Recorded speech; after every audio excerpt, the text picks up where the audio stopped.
gentlemen, boys and girls, welcome to the Tunguska 5000, where we're just going to air detonate some shells to simulate meteor strikes. I am very attractive, and with me is the man who puts the Michael Magas in Michael Magas. Michael Magas. I'm pretty sure technically my dad did that, if we're being That would be kind of weird. And I mean, you'd have to fold yourself into yourself. It is his genetic material that made this possibly. By the way, I think you may have accidentally stumbled into a factoid there, because I think Monza is actually in Tuscany. Well, I said Tunguska. That's entirely different it's scenario. Close. It's close. I mean, on a universal timeline. No, it's in Lombardy. Darn! I thought we'd accidentally stumbled into something fun. And no, I mean Tunguska's in Siberia. Turns out we did not. Anyways, we're here for the opening round of the third time we're doing this. The ESR, eSports Racing Argentina, and TUGAS International multi-community event. There you go. Super series. Lulu Dallas multi-community. We're here at Monza for the first round, and this season's multi-class is interesting. Because we got the prototype cars, and if you don't know what a prototype car is, Bertrand Barrier is driving one right there. Kind of sleek-looking racing machines. And then we got the cars that look like normal cars, which are the GT3s, but with a twist. Because this season, the GT3s are all legacy GT3s, which is the older cars. Which will be interesting because it'll be familiar physics, familiar handling characteristics, so on. But cars that people may not have driven before, or it might have been a while since they drove them. So that'll be interesting. Pedro Magalhaes will start on the GT3 pole ahead of Guillaume. I'm not even going to try and say that name. It's got a 5 in it. And I'm a little confused by that.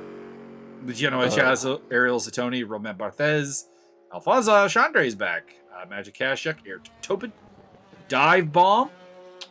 Byron, I think we found your new favorite driver. Sounds like a plan. Let's do this. Adam Komorowski, Jamie Fordham, Rene Ermer, John Barker, David Feit, Alex Vega, Vic Vega, Alex Loeffler, Mauricio Delgado. What is Josiah Jerome doing in second to last place? Josiah, what are you sandbagging for here, man? And Henrik Ermer. It's a surprise tool that'll help us later. I didn't see who was at the front of the prototype field. I did see that Bertrand Barrier will be starting from second place. So we'll find out who the pole sitter is in a little bit. But we only get 9 prototypes. And we got 19 GT3 legacy cars. So that'll be fun. Monza's always interesting. It produces equal amounts of carnage and close racing. And you can see the pace differential is, I would say, probably about 10 to 11 seconds a lap. Maybe even a little bit more. We don't see the pole time on the screen right now. 17 minutes a lap. Let's see. What's the popular car today? Anything in particular popping up a lot? Oh, we got a 5-minute warm-up. Ruben Martins is back. Byron, you might love Ruben Martins because he's an accident waiting to happen. He was in the GT2 cars. I don't know. Maybe in the GT3 he's gonna be a little bit better, a little bit safer. Looks like he's driving a Camaro, which does not suggest that he's necessarily going to be safer. But hey, we'll see what happens. There's Max Simmons taking to the track. Maximum Simmons is back for another go at this. He's recently been dominating a lot of ESR series, and I'm intrigued to see what he can do. Dominated the 3D Speed Series, and I believe, if I'm not mistaken, currently leads the Sunday GT Challenge Series, which is heading into round 3 this week at Oulton Park, which, Byron, I think is a track you're going to love because, you see how, you see the width of this track? Yes. Half that, and you get Oulton Park. Interesting. It's a very narrow track. And, it's either going to be one of two things. It's either going to be a really boring race of follow the leader, or it's going to be things in the air, spinning, and in the wall. Which is your favorite thing. And there's a lot of walls to put. I do enjoy them. They will help you break your fall. They will. I had an interesting adventure today. So I have these modular shelving units, which are, great because vertical storage, you can stack them on top of each other. Mm-hmm. But I can't find them in a store anymore. Maybe the company went out of business or whatever. And I was browsing Kijiji, and I found someone who was selling one that matched the exact size of one that I was looking to stack something on top of. Ooh. So I'm like, I'm going to get that. So they weren't too far away. So I walked over there. And then on the way back, I have this like giant shelving unit around my head as I am walking. And people are like, that's an interesting option. I'm like, there is no better way to carry this thing. I've done that a few times, trying to carry stuff home from the store. I don't drive, when I was trying to get things from one place to another, it just wasn't like feasible to take public transit. Mm-hmm. So multiple times I've carried like whole shelving. Like I was gonna put up shelving in my kitchen, and I just needed like planks of whatever and some brackets and some screws. So I ended up carrying home like 6 planks and stuff in my backpack, and people are definitely looking at me out of their cars as I'm walking down the street. Like, what do you want, man? I gotta get home with my stuff. I know. I feel you. Anyways, it's up in my room now, and it's got a bunch of my books on it and some DVDs. Nice. No DVD, no doubt. And now I don't have to bend down when I want to grab a DVD that is starts with like the letter R, because before the problem was that they were all on one shelving unit, and it was like the full shelving unit was occupied by DVDs, so you had to like get down on your knees to get to that bottom shelf. Don't need that no more. It's up top now. And if you don't have your movies organized alphabetically, you're a fucking weirdo. I do. The only exception would be, of course, like the double feature DVDs that they put out for a while. Like I got Domino and Shoot 'Em Up, and it's like, all right, well, is this an S or is this a D? I went with it as a D because I watched Domino more than I watched Shoot 'Em Up. Fair enough.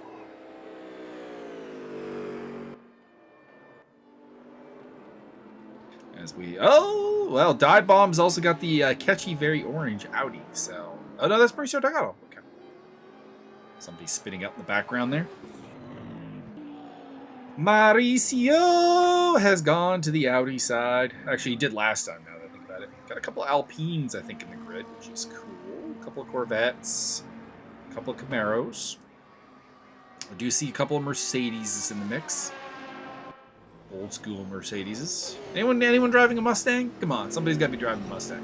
Actually, I believe they're all driving modified Suzuki Sidekicks. There's your boy Dive Bomb, sporting the Mobile 1. Camaro, or not Camaro, Corvette C7 livery? Or, not C7, this is the Z06 livery. C7's the newer Corvette, which I believe is illegal in this series. That is because it's only used to traffic cocaine. I mean, you say this, but there's a lot of stories of some cocaine. Oh, one of the Alpines spinning around. Luciano Achaza. I seem to recall him running the Alpine in a 3D Speed series, so I think he's pretty familiar with that car. Alpina, pardon me. Alpina is basically BMW's like tuning brand. Sort of like Carlson is to Mercedes, and Rough is to Porsche. This is like the old joke: you can tune a piano, but you can't tune a car. You can definitely tune a car, though. Oh, which tune would it be in? We got a Ford GT in the field and a P45 Competizione. All right, you guys are my heroes. Yeah. Got some old school stuff coming in here. Now we just need a Mustang to round this all off. Come on, tell me there's a Mustang. No Stang for you. I don't see him. I don't see any Mustangs. Find out. We'll find out. Form up the grid here for the first round here at Monza Grand Prix. The Fastness and the Furious has internally corrupted me to whenever I think of Mustangs. It's that scene from Too Fast, Too Furious, where the vaguely slimy and guy... we're off. Mauricio Delgado pick you up a jump start penalty. Good old BB missile. It was Tobias Theerolf who had the pole position for Max Simmons and Bertrand Barrier and Max Simmons. And Barry off to a bad start. He's sliding backwards through the field all the way to 7th place, so it looks like he did not get a very good launch at all. Side by side running there between Lecurzi and Edmonds. Couple of GT3s. Hey, one of the Camaros getting a little pushy. Which, I mean, it's a Camaro. It's going to be. I can also confirm that we have no Mustangs in the field. The only Ford badge I see is the GT, driven by David Marcadet. Marcadet all day. So Theorolf leads from Simmons, Lecurzi, Martin Edmonds. Then it's Andrew D. Mr. Bowden. I'm not sure as to what your first name is. Bertrand Barrier overtaking him for 6th place. Somebody off there. I think that was Martin Edmonds, wasn't it? Yep. Martin already off the track. God damn it, Martin. 1 hour race. I'm assuming we need 1 pit stop for a pair of in the field today. And in the GT3 action, it is Magas leading from Ichazo, Romain Barthez, Guillaume Ekingdu. How do you pronounce a 5? 5. Very thrown off by the fact that there's a 5 in his name. Bertrand Barrier trying to make his way back up to the front where he qualified. Got off to a bad start. I like that livery. That's very Jamaican flag. Side by side through the Panamonica between Alfonso Alexandre and Ariel Zatoni. And that is Alfonso picking up 5th place. Alfonso Alejandro. Riding our board with Bertrand Barrier. He's gotten past Andrew D already. And is trying to make his way past Gaston Lecurzi to 3rd place. Oh, contact! One of the Mercedes is off. That is Magic Kashuk, and the P45 Competizione in the background is also off the track. That is Rui Martins. Some carnage through the Variante Red Figlio. That sounds like a hell of a bastard dish. It does. I think all the corners. Let's see here. So here are the corners on this track here, Byron. Are you ready for this? Go ahead. We got Variante Retifiglio. We got Curva Grande. Variante del Roggia. Lesmo 1. Lesmo 2. Variante Ascari, and the Petabolic. Dang. Now, which one of those are tomato-based and which one of those are cream sauce? I think Del Roggia would definitely be tomato-based, I think, for sure. That would be correct. I think the Retifiglio would probably be cream-based.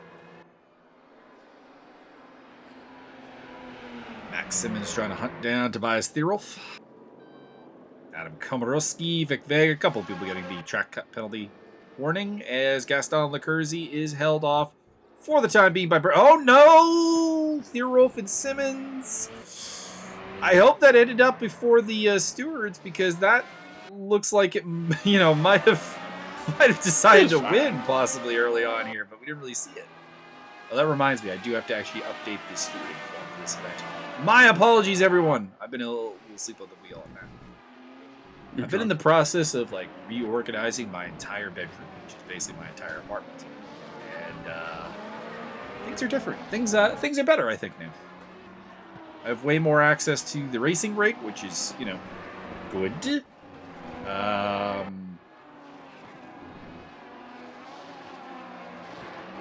I have also shortened the length that the internet cables have to actually run to get to the computers, which is, also good. Although now I have a bunch of excess cable on the one cable, and it's rolled up over the door, and it's interesting. That's Romain Barthez, our boy Roman, runs in 3rd place in the rough. Good old Romy Bartz. So the deal with the rough is that it was in this game when they didn't have the rights to the Porsche name, so they put Porsches in, but they just called them roughs. And are they very rough to handle? They're quite rough, actually. They are handfuls. Looks like Barthez is the only one out there today, which is surprising because it's a pretty good car. Now, what could be the deal is I don't know if it's available for purchase in the store anymore in RaceRoom. So it's one of those cars that if you weren't around back in the day, you might not you just might not be able to get your hands on it. I'm just gonna call you Guillaume Elking because I don't know. I don't know what the 5 is for. Is it an S? Is it? I feel like it's Elkin Duso, maybe. Yuri Alcantara? No, Yuri Alcantara. Yes. I actually know someone whose last name is Alcantara. Nice name. So. Alcantara and Los Cantara. It's unfortunate that Yuri's brother was just not very good. Wasn't he even another one of those? Oh, my brother's even better than me. You better watch out. And then I don't recall that being the case. But oh Lord, David Marcaday coming to a complete stop on the track in the Ford GT. I like it. Found on road dead. Hopefully that's not a technical problem. That was one of the weirdest things I think I've seen in a long time. Andrew D running in 5th place now behind. Oh no, he was in 5th place before. Trying to run down Gaston Lecurzi and trying to defend against Hans Andreasen. By the way, Hans, you have a car that has actual color in it for a change, or Henrik Andreasen. You have a car that has actual color for a change. Those who are unaware, Henrik Andreasen during every time I've seen him has been running just a pure white car, basically. So this is very strange that he has some red and some, an actual livery this time. He just clear coats the bare metal. He is on the tail of Andrew D, and in behind him it is, still don't know the first name, but Mr. Bodine or Bodden? Depending on the pronunciation. We do some cough syrup with some Bodine. One of the Mercedes is off there in the background. That is Magic Kazchuk in the Howdy Boo car. Looking a little bit damaged there. Pick up Elking Duco, who is still fighting with... I don't know why I want to say Elking Duco. Until I'm corrected and told what that 5 is, I'm going with Elking Duco. It's just a fun name to say. You just pronounced the 5 in the middle. It's fine. Oh, no! That was the Hardy Boo car off again. Rough days for Magic Kazchuk. Oh, that red Corvette shoved his nose in there very late. I'm not sure whom that was. It is the Corvette of Alfonso Alchandre, I believe. That was a little bit naughty. Not terrible, but a little aggressive. Picking up Martin Edmonds, who's running in 8th place in the Prototype P1 series. And then we find... Oh, Andrew D is back in 9th place. Something happened to Mr. D. And I don't think he liked it. He got put in detention.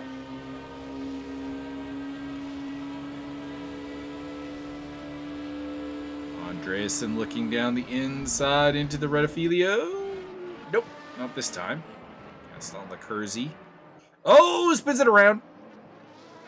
These prototypes can spin. They're very light cars. It's very, very possible to lose control of the car.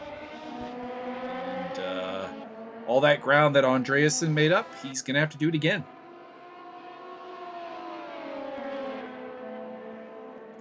Going side by side through Curva Grande with Martin Edmonds. And Edmonds hangs on to 7th place. So the Ford is moving again. David Marcaday in 9th place, trailing the Camaro of Adam Komorowski. And ahead of them is Jamie Fordham in the Alpina.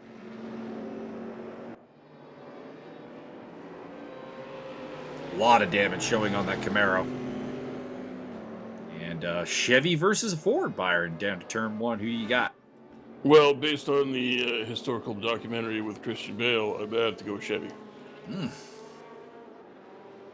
But that historical documentary with Christian Bale actually was about Ford when they were good. That's the joke. It's been a while. It has been a while. Bertrand Barrier, Max Simmons battling for 2nd place. Simmons getting the better of it for the time being.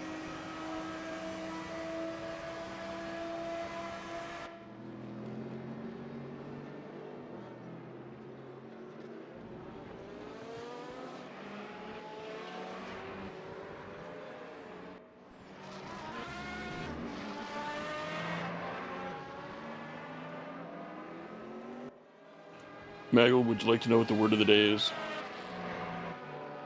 Sure. The word of the day is sensuous. Sensuous, you said. Yeah, because since you was up, you should get me a beer. Mmm. And if you can Dulo? name the comedian I stole that from, I will give you a firm internet handshake. I mean, I've had a firm internet handshake before. It's a hell of an experience. Guillaume Elking duo going side by side with the rough of Romain Barthez. Battle for third place as they make their way down to Parabolica.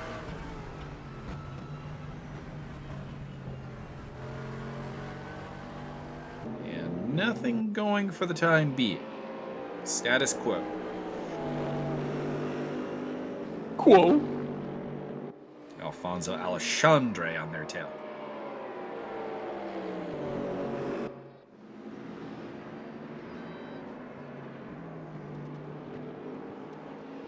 Marcaday moving past Komorowski and Fordham.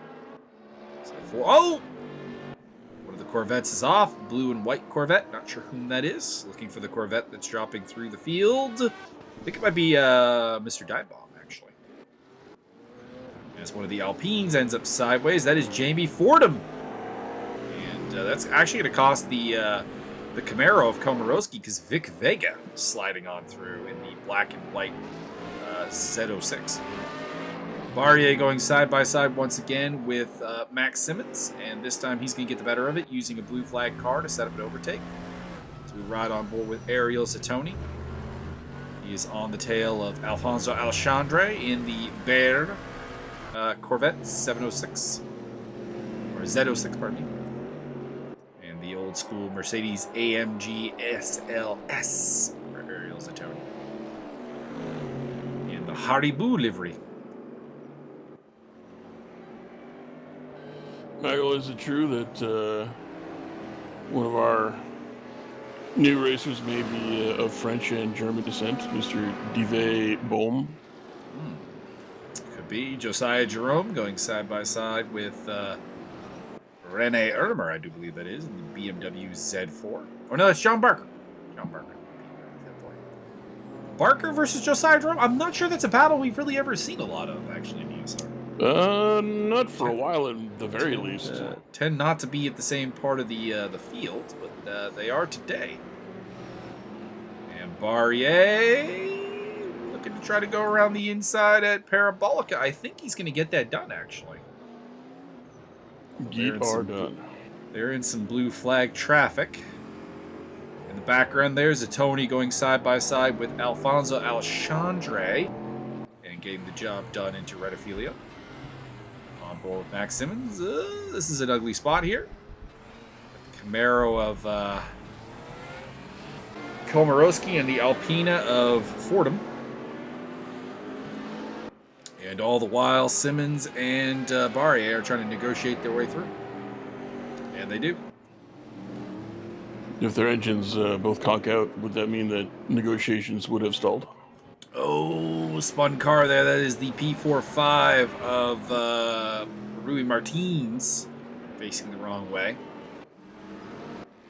And one of the P1s spinning out there. The very flame-themed one. I believe that is Bowden. And we have our confirmation. Sebastian Bowden, or Bodie, rejoining in 8th place.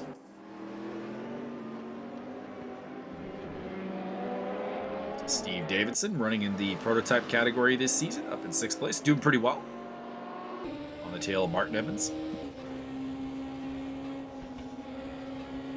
Steve Dave was one of my rivals in the most recent Super Series, so I wish him good luck because it makes me look better.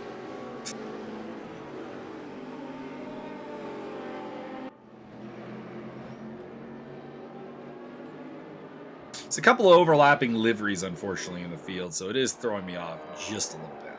But, I think we'll hammer it down eventually and get a good feel for who's in which car. Before long, is Elking Duco looking down the inside of Romain Barthez again. Nothing doing. He's looked down the inside. Oh no! Fordham has come to blows with Komorowski. And those two cars were off, and it looks like one of the Mercedes is going to make a move and go around. That is, I forget his first name. Costa. Ricardo Costa, of course. The admin of the Ricky TUGAS. Costa. No, Ricardo. We refer to the admins with a certain level of, oh, Max Simmons. That was a bad idea, Max. And he collects himself and Bertrand Barrier. That was a terrible lunge. Max, I say this in all, like, because I want you to be a really good driver. I want you to live up to the obvious potential that you have. Sometimes, my friend, your brain does things that I don't really understand. Is Josiah Jerome still on the trail of John Barker? And Bertrand Barrier finally gets going, and Max Simmons finally gets going. They have gone from battling for second place to battling for 8th place now, and trying to stay out of last. That was a huge miscue. And I got to put it all on Max Simmons. We didn't get it in detail. Maybe in a stewarding look that would change. But from the commentary, from what we got there, that was a terrible lunge by Max Simmons. I expect more violence. Steve Davidson now up in 4th place, looking to try and get on the podium, boys. We got Canadians in 3rd and 4th. You tell him, Steve Dave. Steve Dave, as well as Martin Edmonds. I see Tobias Thierolf is kind of cheating because he's so the deal is, you see the prototypes that have the RR beside them, the RaceRoom logo there, like beside Andrew D's name there. Those are free. They come with the game. Like when you buy it, it's a free to, or not when you buy it, but free to play game. When you download it, you have that car. The Audi logo beside Max Simmons and Tobias Thierolf, you gotta buy those. That's dirty pool. They pay money for that Audi factory car. I have no idea if it's any better. I'm just gonna be busting their balls this whole time. As your boy, Die Bomb, 13th place. Bombay. A couple of cars exiting the pit lane there. A couple of pit stops have happened. Luciano Echazo, Guillermo Melkindulo, Alfonso Alexandre, Adam Komorowski. Komorowski, I think, may have been forced in by significant damage. I think we might have lost Magic Kashchuk. We saw him off a number of times in the Haribo Mercedes. And it looks like we probably have also lost Ayrton Tobin. Nice. Andrew D running in 7th place. Something happened to Andrew D to put him down the order. He's on the tail of Bowden. And that is the Ford of... I can't believe I forgot who was driving the Ford. David Martinet. Henrik Andreasen on the tail of Steve Davidson as they're trying to make their way past Romain Barthez. Here we go on the run down to Redifilo. Can Andreasen make the move on Steve Dave? He's going to the inside. Steve Dave, nah, he backs out of it. Might have been discretion as the better part of valor there.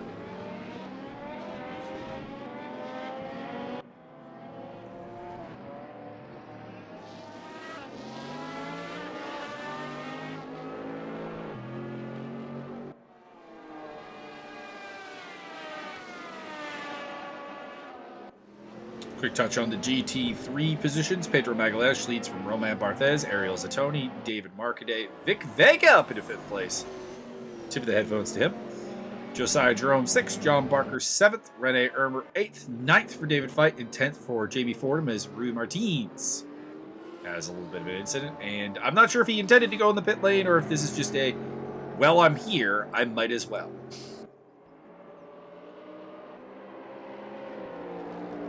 I rather like Ricardo Costa's livery there, Byron. What are your thoughts?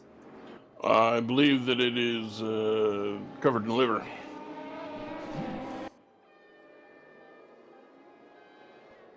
One of the Corvettes there taking a little bit too much curb, but survives. Luciano Echazo down the inside of, I think, Jamie Fordham. So making his way through some cars that have yet to pit. This is the problem with pitting as early as Luciano has, is he's going to be caught into some traffic here. He's dealing with Ricardo Costa and Jamie Fordham for the time being, but he's, also going to catch up to Dan Feit. Or Dave fight. I forget if it's Dan or Dave now. I think it's Dan. I think he's like the one D that isn't a Dave. Steve Davidson running in 4th place. Still on the tail of Martin Edmonds in the black prototype. I think it says Quicksilver on the back of, on the rear wing there of Martin's car. I'd like to get a closer look at that. That's a kind of a neat inclusion of a logo. And Steve Davidson moves into 3rd place due to a mistake through the DeRosia chicane by Martin Edmonds. And he gets a little bit wide at Lesmo number 2. And that's going to cost him to Henrik Andreasen. So 2 spots lost in the matter of 3 turns.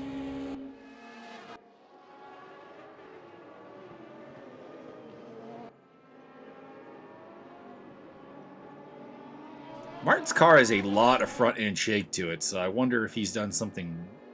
I mean, because I assume it's not ping. Martin lives, shouldn't be having a ping problem to the server.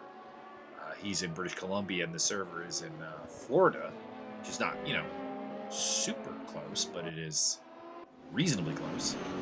And he's shaking around a fair bit, which makes me wonder if he just needs a little bit more front end grip. John Barker has lost the battle, at least for now, with Josiah Jerome. It has Rene Ermer to look at. Steve Davidson going side by side with Henrik Andreasen, and Andreasen moves ahead into 3rd place.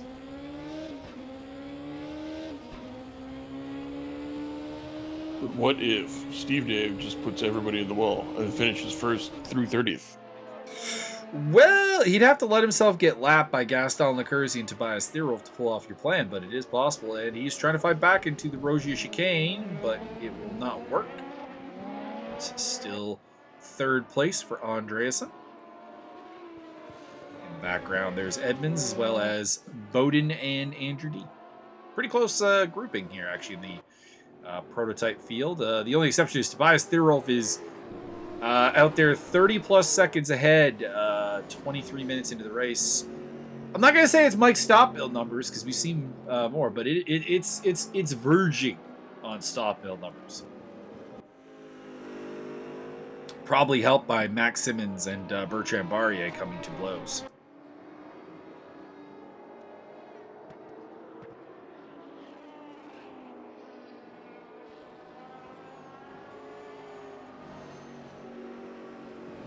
Martins is out of the pits and back on track. Pick up Jamie Fordham running in P17. He is not pitted and is down to 17th place. What has happened to Jamie Fordham? Did he pit and not change his tires, i.e. screw up his mandatory pit stop, or has he had an accident out on track? Because he is behind Alex Loeffler right now. Loeffler, it looks like he's struggling a fair bit as well with the legacy GT3 machinery. I believe he's rocking the Martin Edmonds patented hexagonal tires. Martin Edmonds recovering from a spin out there at Variante Refilio / Variante Primara. I feel like that turn has more names than any other turn in motorsport, if I'm being completely honest. See. As Jamie Fordham gets by Loeffler, and one of the prototypes is mixed up in that as well. Bertrand Barrier on the tail of Martin Edmonds.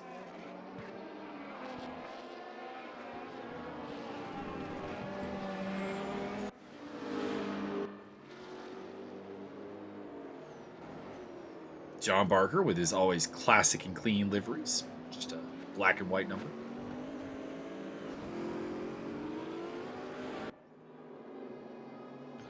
You driving the car tuxedo? Actually, if anyone wants to annoy RC when she watches this video, there is a specific BMW Z4 livery that she cannot buy. It's not available in the store anymore. And I suggest you drive it. Because she really, really likes it. Jamie Fordham going side by side. And I don't blame her. It's actually a pretty nice looking livery. I'll show you it after the race. Actually, I might not be able to because I might have to actually boot the game up to show you because it's not in the store anymore. Surely somebody's got a picture on the Jugal. Yeah. Well, you know what? It has a teammates car that is available in the store. So I'll show you the teammates car and then I'll explain the differences. The difference It looks the is same. It's just some one color looks faster. swaps. It's just some color swaps. The one in the store has got some pink and the one in the game is green. Is basically the difference.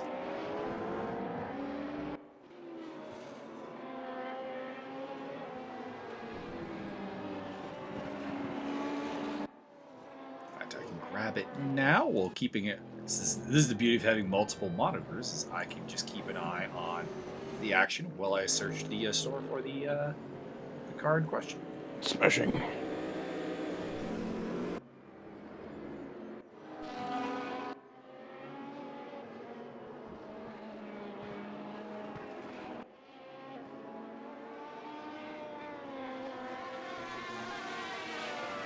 I admittedly don't like how BMW's gone with like that white logo in the game now. It just doesn't jump off the page. I'm sorry.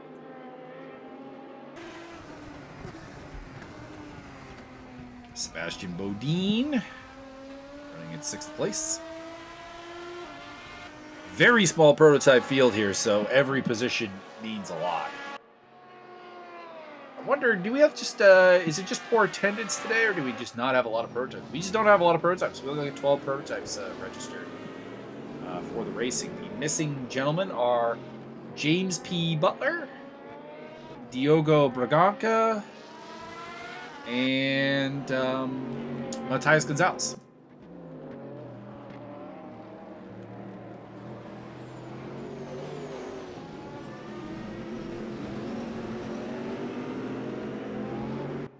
Oh, it is available in the store now. Oh, she'll be happy to know that. For only $3,000, it too can be yours. Well, it would cost me 32 cents. Oh, well, that seems reasonable. It's because I already own the car. So it's second row, middle one. On the link that I just sent you there.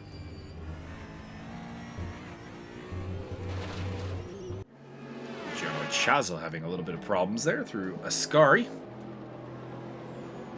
Pedro Magalhães, by the way, has come into the pits and has returned in the lead, apparently. Which number livery is this? The number 8 livery, second row, middle. 8 or 08? 8. Yeah, I like it. It's green. It's got some choppers on it. Tungrum Racing. That, for the longest time, was not available for sale. Huh. Any particular reason? They just didn't like money? No, I have no idea. Because the number 7 car right next to it, the purple one, was available for sale. So I doubt that it had anything to do with like a copyright issue. They just really hated money. I don't know.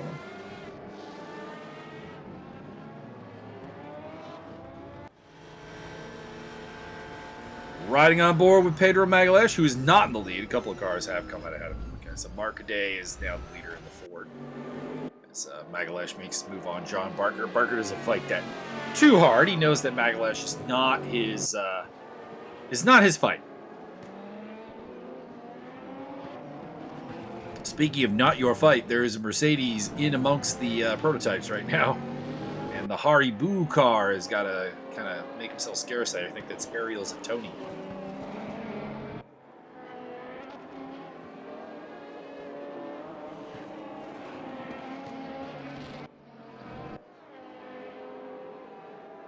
Andrew D. trying to run down Steve Davidson. Seems like Steve Davidson is fighting with his fellow Canadians like all through this race.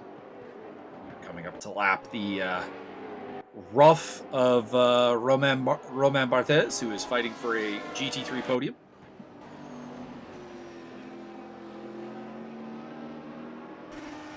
Romain Barthez, or Romy Bartz, as his friend called. Up ahead of them is possibly Mr. Fight. Interested to see Mr. Fight driving a Alpina. For whatever reason, I just didn't think that would be his type of car. Do the Alpines come with an Alpine stereo? There is actually a car brand called an Alpine. Well, Alpine, but it is a French company that is owned by Renault. and has its own Formula One team right now, and also has a car in the ACC that we sometimes cover. You want to see it a lot because it's a bit of a difficult one to drive as Dive Bomb, living a little bit up to his nickname. Nah, that wasn't a Dive Bomb, but making the move. I think if you have a guy named Dive Bomb on your tail, you know he coming as he makes it an overtake on Ricardo Costa there.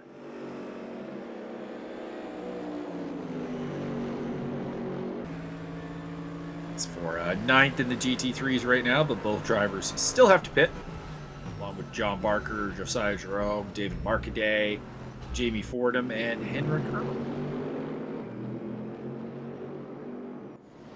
Oh, also Rene Ermer, but Rene has fallen a lap down, so I think we might have lost Rene Ermer as well as Rui Martinez.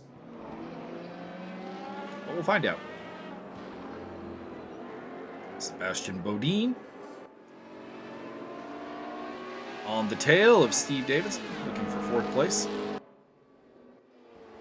As one of the Alpines is off in the grass. Also, we might have just lost Adam Komorowski. He just teleported basically to the back of the GT3 field. It's usually a bad sign. Eck and Duco, side-by-side action with one of the other Mercedes, it looks like. Ricardo Costa takes him. Okay, he was a little more clear than I thought he was. Okay, I thought they were still more or less side-by-side. I thought he was coming over to Costa. Looks like Costa, though, is going for the pit lane. One of the Corvettes rejoining from the pits as, whoa, big spin. Big spin for one of the Audi R8s. That's that British fighter, right? Michael Bigspin? Michael Bigspin. Michael Bisping, like and ever.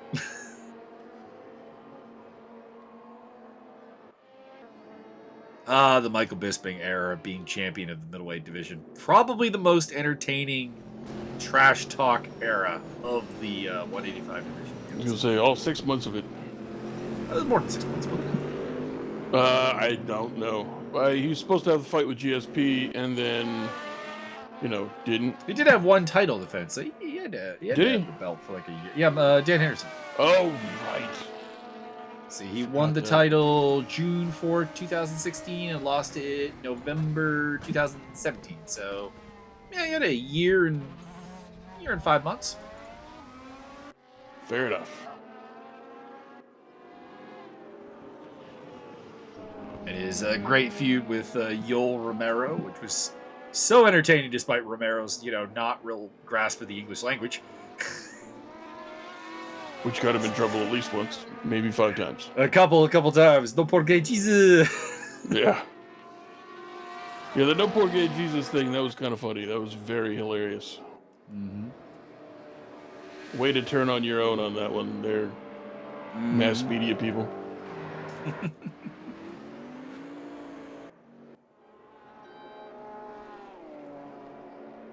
Ariel Zatoni running in 6th place in the GT3 field. Having himself a pretty reasonable day.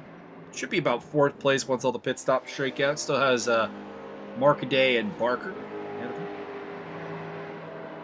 Yet to pit.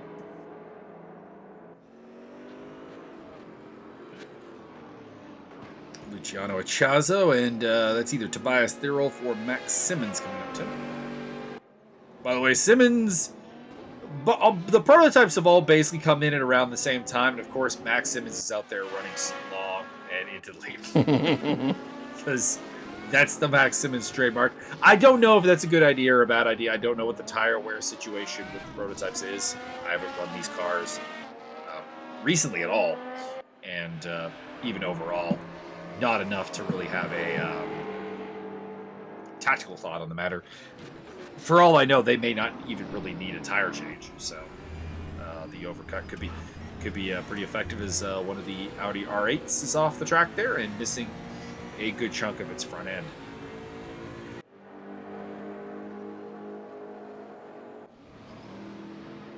Luciano Ichazo coming up to John Barker. I don't think Barker's going to fight this too hard because, again, Barker yet to make his pit stop. And Henrik Ermer recovered from some problems there in the number 23 Z06. Bertrand Barrier trying to squeeze through. He does. He's on the tail. He's hungry. He wants Steve Davidson's spot. Battle for 6th place right now. Might be really the battle for 5th place, depending where Simmons comes out. Simmons is in the pit lane, I think.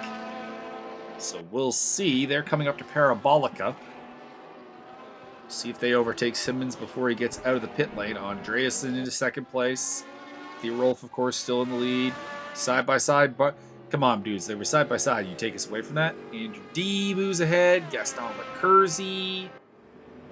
And Barrier goes through as well as Davidson. So Simmons is going to come out in, it looks like 8th place. Maybe 9th place. Come out ahead of Bodine. Nope. Nope. But he was in 9th place before the pit stops. He's back in 9th place. So I'm not sure if he gained anything with the overcut strategy. I do like Bertrand's paint job. Very nice. I like it too. The green and black. With the flames. Which are the traditional colors of the Hamilton Tiger Cats. They are not. What? Why do you keep misinforming the people? No reason. They're going to show up to a Hamilton Tiger Cat game and be like, oh my god, like I'm looking forward to these uniforms that Byron keeps describing, and then they're going to be like, really let down. Speaking of misinforming, I subscribe to a number of true crime channels on the YouTubes. Because I find true crime more interesting than lots of fictional stuff. And they did... Nothing is stranger than real life. Correct. They did a story about a family that disappeared in my hometown. Oh. This is back in like 89. Okay. But the problem is that the lady doing the video has her geography all wrong. Oh. Like she thinks that my city and another little town are the same place or very, very close together. And they're minimum 3 hours apart. What country is she from? She's Scottish. See, I think that happens a lot with like the UK-based ones. They just don't grasp the size. I guess, but I mean, you can look at the map. You would think that they would, but like there were further inaccuracies, in as much as there were a few other places that she kind of had hopscotched around. Like the way she described it didn't make sense to people. Anybody who lives here wouldn't. Would go that's not good. Gotcha. John Barker has made his pit stop. We're only waiting on Mark Day to make his pit stop. Steve Davidson with a hell of a save there. Got very out of shape at Rogia and will lose a spot to Martin Edmonds. But to be honest, probably is just happy that he kept it off the wall.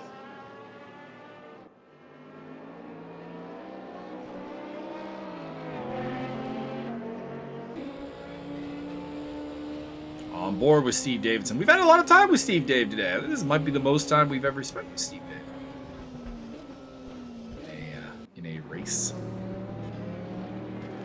So Mark Day is going with the Max Simmons strategy of be the last guy to pit. Looks like we have lost Rene Ermer, which I think I speculated earlier might be the case. It looks like we may also have lost Mauricio Delgado, unfortunately. I think Delgado was the orange R8 that we saw off the track a couple of times, and it looks like he might have pulled the plug. Find out. Got you the Hage quit? Well, he was missing his front end, so the car may have just been done.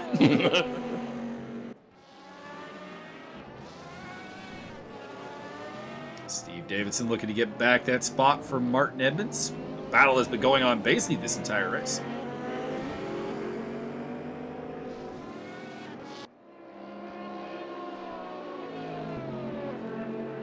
I'll be running slam ball simulation action after this commentary. So if anyone is interested in the art of basketball, but with trampolines and with hitting, hit me up. Can get you involved in the slam ball simulator. We here at Slam Ball Simulator Incorporated do not actually advise hitting Mike. It's a bad plan. Just light. I mean, only if you ask nicely. Doesn't end super well for most people. If you ask nicely and like there's a safe word involved, then okay.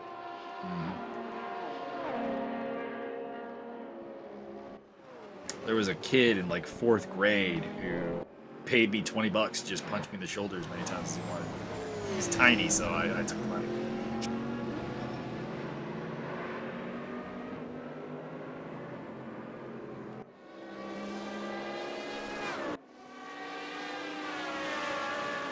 Although nothing in the contract speculated that I couldn't hit him really hard when we played tackle football the next recess. Punch him right in the nostrils. Actually, he is the kid that I famously spiked on his head during a football game. Oh, one of the prototypes is sideways. That is Henrik Andreasen rejoining things. It's one of those. I was I'm not a terribly big man, but I was a big kid because like I stopped growing in like the 9th grade in terms of size. So I would during tackle football would like just basically be picking up the entire other team and carrying them to the end zone. And he was on the other team, so he was one of the many kids on my back. So I get to the end zone, I just start throwing them off my back.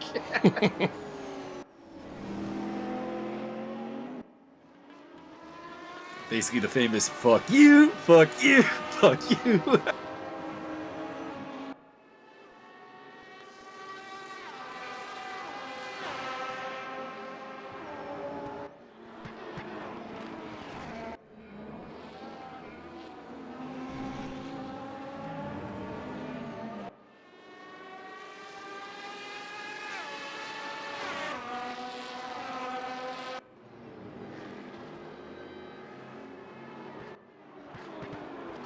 Gaston Lecurzi hanging on to the last podium spot.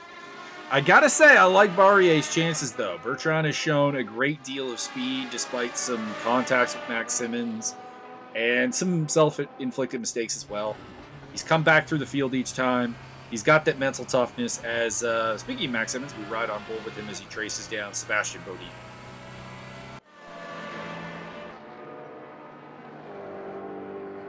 That being for 8th place. Down the inside into turn 1. And the auto directors decided that we need to see some blue flag action instead. So, sorry, everybody. Andrew D in 2nd place. Under pressure from Lecurzi, who's under pressure from Barrier. I feel like that entire group might invert itself before the end of this one. Ekindulo overtaking the Ford GT of Marcadet, who's finally made his pit stop. It's worked out pretty well for Marcadet, though, the overcut strategy. He was kind of like fringe top 10, and he rejoins in 7th place, so it worked out pretty well for him, and he's got some fresh tires to try to go on the attack against the likes of Ekindulo, maybe even Alfonso Alexandre, Ariel Zatoni, we'll see. Romain Barthes. Podium is not entirely out of the question for him, but he's gonna have to make very good use of that new rubber. Because rubber is race-ring. Adam Komorowski lets everyone through. We only have one Camaro in the field. I'm a little bit disappointed with that. And we don't have the terrible lime green Camaro that Tom Waz used to run just because it was hideous.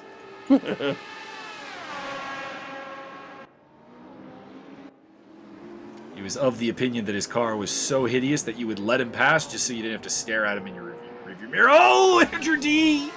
Overcooked it a little bit into turn 1. Opens the door for both Barrier and Lecurzi. And Barrier is going to get Lecurzi, I think, out of this whole deal as they make their way through Curva Grande. And into Variante del Roggio.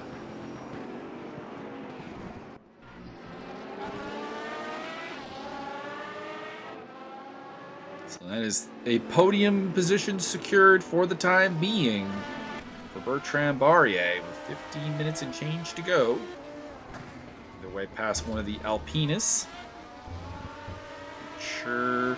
Or by process of elimination, I believe that is Fight who's running the... No, I think that's Fordham who's in the white KW suspensions one. I think Fight is in the black KW suspensions one, and then of course Luciano Achazo is in the green Alpine. which I rather like. Although, personally, I would like it to be a little bit of a darker gray. Bertrand Barrier looking down the inside of Andrew D into Parabolica. It's better of it.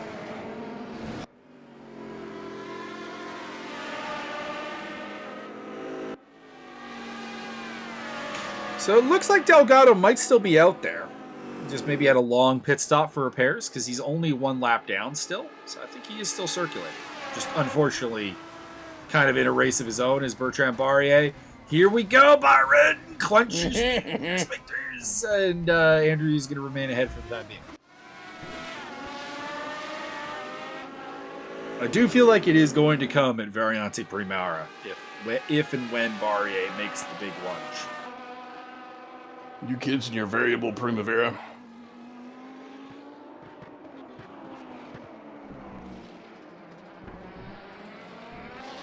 Here's a question. Which track has more pasta-inspired turn-sounding names? This one or Imola? I don't know. So Imola is the one that has Tosa and Aqua Minerali. And I'm not Ravazza. Another turn there. Tamburello. Tamburello, man. Trambar. Ooh, aggressive take of Ascari there. Really flirting with a little bit of disaster with these curbs. Somebody putting up some smoke up ahead. So one of the R8s having a bit of an off. I think that was that's Josiah Jerome running the puzzle piece liveried car. Side by side through Parabolica again, and Andrew D hangs on. Andrew D doing a dogged job of defense here, keeping that second place. D nice. He's not going to have a win today. I don't think anyone can stop Tobias Thierolf except for Tobias Thierolf. But he's determined to get what he can out of it and make Barrier work for this. And Max Simmons is up to 7th place, so he's gotten past Steve Davidson and Bodine. And looking to get past Martin Edmonds as well. I actually really like Martin Edmonds' livery. It's a pretty simple one, just a black, white, red, silver, but it really comes together nicely. Is it true that the more letters that Tobias adds to his name, the faster he goes? Seems like this might be the case. I do appreciate that he's taken my advice and gone with the full name, because he used to be, of course, Tobias TH, and then he used his full name for my Super Mega Baseball team. And I'm like, why don't you just do that for racing? And then he started doing it. So, there you go. The power of Mike compels you. Correct. Bertrand Barrier thinking about making a move, but I think John Barker is going to, not intentionally or anything, but I think he's going to be a little bit in the way here. And Andrew D is going to get a little bit of breathing room there from the charging Frenchman as Max Simmons goes to the inside of Ascari. Max! Relax, Max. Relax, you have the pace. Get hype. Hype. I don't think he needs to get hype right now. That was he's had a couple of aggressive moves that I don't think are terribly advisable in these prototypes. Gaston Lecurzi would love to get himself a podium, running in 4th place right now. Quick GT3 updates, because we really haven't talked about GT3 a lot. This has been a very prototype-centric race. Pedro Magalhães leads by about 2.5 seconds from Luciano Achazo at the head of the Argentinian War Machine with Roman Barthez and Ariel Zatoni. Alfonso Alexandre in 5th, followed by Guillaume Duco, David Marcadet, Vic Vega. John Barker has come through the field nicely. He is ahead of Josiah Jerome again, so the overcut didn't work out for Jerome all that well. Die Bomb, Jamie Fordham, Ricardo Costa, Dan Fight, Adam Komorowski, Henrik Ermer, Alex Loeffler, and Mauricio Delgado. By the way, Delgado has gotten himself back on the same lap as Alex Loeffler. Good work. Don't think he'll catch him. He's still 50-plus seconds behind, but it's a thing still.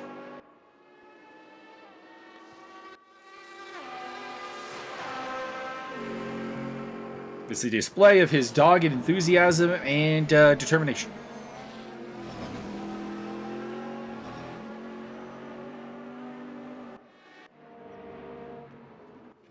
Back to the Max Simmons, Martin Edmonds festivities as they head into Ascari yet again. time they're coming up to John Barker, John Barker is finding himself in some awkward positions, and in fact, he cuts off Martin Evans and forces him to slow on the exit of Ascari. Max Simmons takes 6th place as a result. I'm sure that John Barker did not mean to do it, but that was some very poorly timed blue flag traffic for Martin Evans. And he drops to 7th place. Trombardier still trying to get that 2nd place away from Andrew D. What do you think, Byron? He's got 9 minutes and 10 seconds to go. Does he get it done? I'm going to go with a solid could be, might be, maybe. Solid expert advice from Byron Derksen. Only if he continues to drive. Oh, and things are no! good. Steve Okay, well, Steve Davidson was already in last place, I guess. I'm overselling that spin a little bit. In my expert opinion, there's a solid chance racing could happen. Is Monza. Racing does usually happen. It's a very simple track, but it's one that leads to a lot of action. And we've seen a lot of it today. It's been a fantastic race. It's a shame that Tobias Thierolf has had a lonely time out front. Like that the overall winner has not really been in question. But aside from that, this has had everything. And what happened to Gaston Lecurzi? He has vanished from this battle and is dropped behind Henrik Andreasen. He is dropping still, and there he is, facing backwards. So terrible developments for Gaston Lecurzi, who was in 4th place, now finds himself in 8th place, and he might end up in 9th at this rate because he looks like he's running again. As the Ford GT of David Marcadeo ends up sliding in between the 2 prototypes. So blue flag traffic again playing a role. Is David Fight? No, it is David Fight. I've been saying Dan Fight this whole time. It's David. Apologies. David Fight on the tail of Ricardo Costa, the Alpine B6 versus the Mercedes AMG SLS in the battle for 12th place. Ricardo Costa looking quite good today.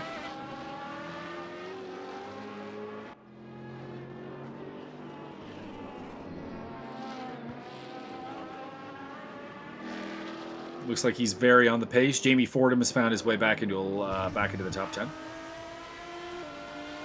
Or pardon me, 11th place. Bertrand Barrier on board. Looks to the inside, heading into Variante Ascari. I think he's selling that way too early, just to be honest. Like he's taking that look out there, and he's almost instantly having to abandon it. He's cutting himself off from a lot of potential drafts. So for those who don't understand draft mechanics, when you're running behind a car, particularly an aero, high-tech aero car like these prototypes are, they're cutting through the air for you. They're cutting the wind resistance, so you're getting the draft effect, which is going to suck you up to their car. It's going to get you a little bit of extra speed. And I've seen a couple of cars going into Ascari kind of just ducking out really early, and the draft effect is very strong there. Side by side into Redifilo. And again, I think Barrier is going too early as the Haribo car of Ariel Zatoni hops the curve. And that's going to cost him a spot because he has to do his slow down. And that is going to let Elking Duco overtake him. Or Alfonso Alexandre, pardon me.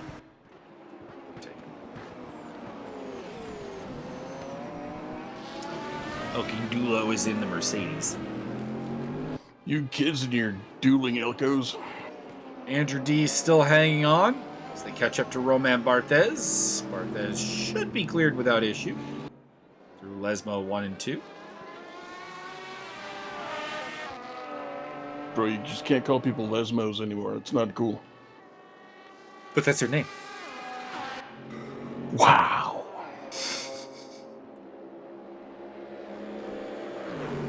Ariel Zatoni gets back ahead of Alfonso Alexandre heading into Ascari. Is it very scary? It is. It's named after, of course, two-time Formula One world champion Alberto Ascari, who is the most recent Italian F1 champion And it still seems weird to say that because he won the title in 1952 and 1953. Well, I mean, Italy hasn't really been a country since then, have they? I mean, it's all been like South Austria and like Switzerland and stuff. There really hasn't been a problem with like Italian Mainland national Sardinia. independence. I believe most of it's just mainland Sardinia now. Henrik Andreasen having a problem at Parabolic.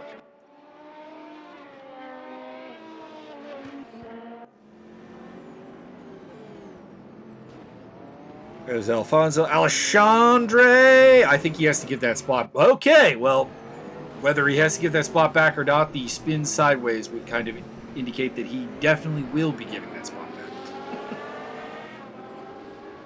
And then some. There has got to be one thing that Bertrand Barrier doesn't want to see for the rest of this season, and that is the rear end of Andrew D. Because he has been staring at that for a long time. Got that booty. Ricardo Costa and Dave Fight battling on the way down to Ascari. Costa backing out of that considerably.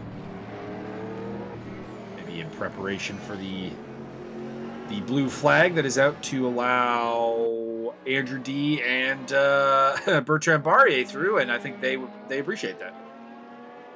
Steve Davidson on the tail of Sebastian Bodine for 8th place.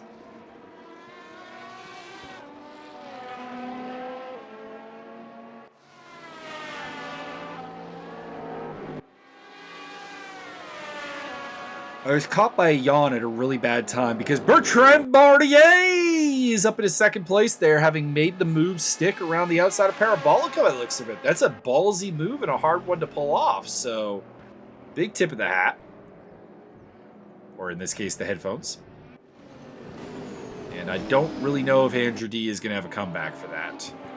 It has seemed like the faster car for a long time has been Barrier. There's been a certain Barrier to entry. A certain Barrier to entry. But Andrew D, a hard-fought podium. Looks like it's in the bag here. 2.5 minutes to go. D, I'm sure, will be very happy with that result in the Canon liveried prototype.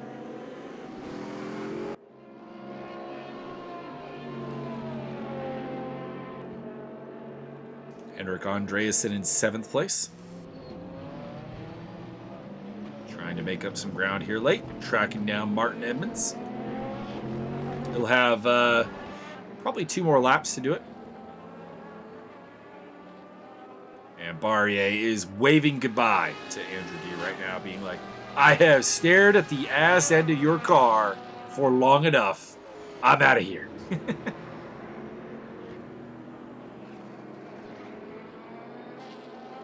Luciano Chazo. Looks like Pedro Magalesh, if that is Pedro up there. We haven't actually seen what livery Pedro is packing, to be honest. But that was a Z06 going off the track there for a brief moment, and I think that indeed is him. Guillaume Ekinduko. Somebody is kicking up all kinds of dust. And we got some flashing of the headlights from Ariel Zatoni. I don't know why. Unless he's just trying to distract Alfonso Alexandre, maybe? Or no? I find it very distracting myself. That shouldn't be Alexandre. That's a lapped car. It's a lapped Corvette. Maybe Henrik Erber's car. So maybe a little bit of hold up under blue flags as Gaston Lecurzi locks it up in Redifilo.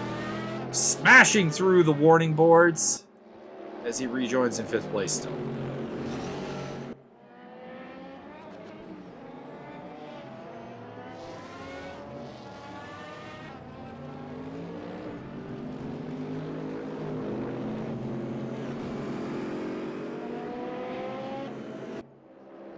A lot of positions are still up for grabs here. The prototypes have spread out a little bit.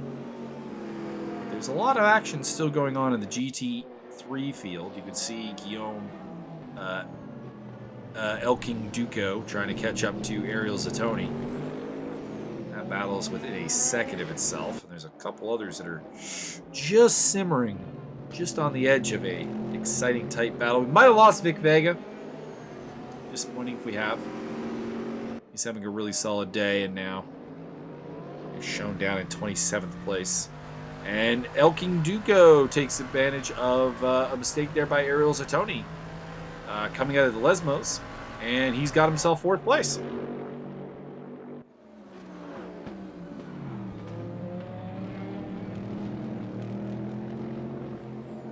Should be headed towards their final lap here. And people like Jamie Fordham should be on their final lap. Fordham overtaking Dybom. And Baum bails out to take the shortcut there. Going very slowly. Supposed to slalom those foam boards, but he's just going right through them. I wonder if he's got a problem. So it looks like that car is slowing further and further down.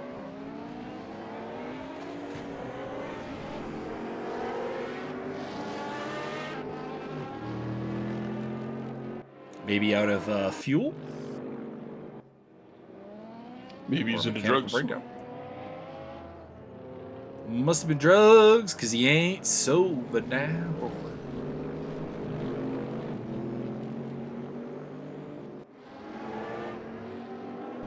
So I started reading a new novel series, listening to a new novel series on audiobook, the Terra Nova Chronicles. That sounds familiar. And so it's written by the same guy that did the Ember War novels that I was reading before. And it's the same universe. It's just a kind of an offshoot story. Now, in the Ember Wars universe, there's an alien race called the Geist. Mm-hmm. And now he's introduced an alien race called the, are you ready for this? Maybe. The Zeist. Fuck. What a lazy fuck. So it's greatly confusing. You know what, it would have been better if you would have named it the Zeit. Because at least then you'd have the Zeitgeist. Come on, man. Work with me here.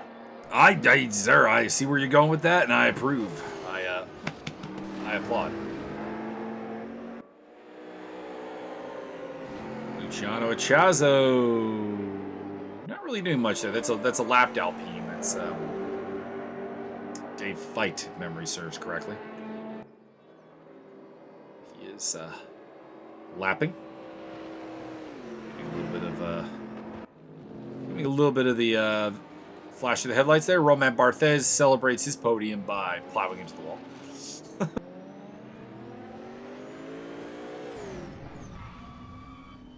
So we are at the end of today's festivities, and Monza becomes a danger zone as people celebrate. And the AI starts to take over the cars.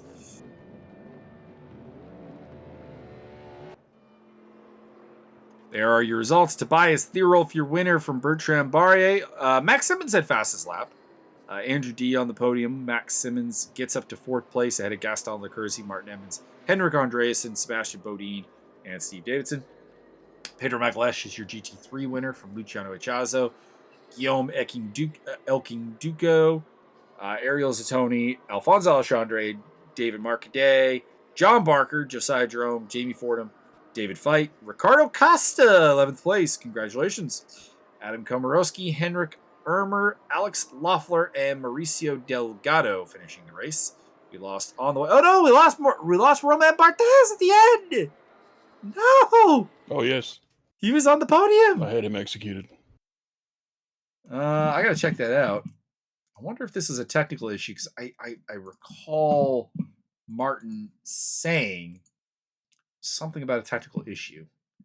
And I want to just take a quick look here at the GT3 standings. Nope, he did not get the podium. Barthez got nothing. So, ouch. Something happened there at the end. We also lost Dybom very close to the end of this race as well. Teams Championship, because we got teams this season. TUGAS Racing number 3 of Tobias Thierol, Jamie Fordham, and Henrik. Is that Henrik Andreasen or Henrik Ermer? Because it's just Henrik on Race App. Which one are you? I think it's Andreasen. First place with 34 points ahead of eSports Racing Argentina number 1. That's Mateus Gonzalez, Luciano Chazo, Gaston Lecursi. Team GTR3, which is Bertrand Barrier, David Marcaday, and the absent Arno Adracor, 3rd place. I am going to try to pronounce this, and I have no idea if it's going to come out right. Wait to Booley Tribe Motorsports. Josiah Jerome, Andrew D. John Barker in 4th place, followed by the OPM R2 GT team. That's just Pedro Magalhaes. That's not really a team. Team GTR number 2. That is Elking Duco and Sebastian Bodine is in 5th place, followed by the Canadian Pole 2.0. Magic Kashchuk, Martin Edmonds, Steve Davidson. Maxed Out McRacing Team Audi, Cole McRae, and Max Simmons. That's become a featured team. Tugas Racing number 2, Alfonso Alexandre, and do you remember the first name for SBLU?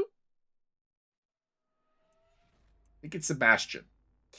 And Esports Racing Argentina number 2, Ariel Zatoni and Jesus Hueta is rounding off the top 10. So many teams, and a lot of them are not really teams because they only have one person, which is not a team. Team by definition requires multiple people. Byron has gone to the bathroom, so unfortunately will not get his final thoughts here. So it is my final thoughts. I'm looking forward to more action. This was a fantastic race, although there was some, I imagine, stewardable action driving. And we'll see you in 2 weeks' time at Shanghai, which I think is going to be a good track for these. I think it'll handle the blue flags quite well and allow people to handle the things. And I will see you guys for the Sunday commentary and Sunday stewarding at Oldham Park this week. So, peace out.